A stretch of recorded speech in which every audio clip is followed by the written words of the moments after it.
अस्सलाम वालेकुम। मैं ग्रेड 7 की उर्दू टीचर मैं सुमेरा। आज मैंने आप लोगों को कारवानी उर्दू में रहीम हुआ का सबक पढ़ाया है जो सफ़ा नंबर 126 पर मौजूद है। हम इसको पहले भी पढ़ चुके थे। आज हमें थोड़ा सा रिव्यू करके और इसके सवालात जो हैं वो किए हैं। आप लोगों को इसका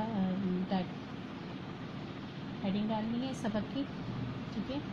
उसके बाद आप लोगों को ज़ख़ीरा अल्फाज जो हैं वो अगर इस सबक में आपको लगते हैं कुछ नए मौजूद हैं तो वो आप इस सबक से तलाश करके लिखें, वरना लुग़त से उर्दू लुग़त से तलाश करके 20 ज़ख़ीरा अल्फाज आप लोगों को लिखते हैं, ठीक है। इसी के बाद आप लोगों को सफ़ा नंबर 130 पर सवालात दिए गए हैं, सरगर्मियाँ हैं, सवालात दिए गए हैं।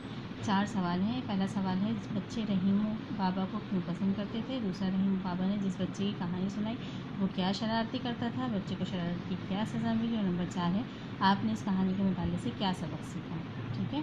अब इन चारों सवालों के साथ साथ आप लोगों को दिए गए मुहावरात और अल्फाज का आप लोगों को जुमले बनाने हैं। कौन कौन से अल्फाज हैं? पगडंडी, चौपाल, बैसाखी, सिसक उठना और दिल हल्का होना, ठीक है। ये हैं वो अल्फाज और मुहावरात जो आप लोग को जुमलों में इस्तेमाल करने हैं। आज का ये काम आप लोग मुकम्मल कर लीजिएगा। साथ ही साथ वेकेशन वर्क जो आपको मैंने दिया गया था वो भी अपना कॉपी में मुकम्मल करना, ठीक है। जज़ाकल्लाह खैर।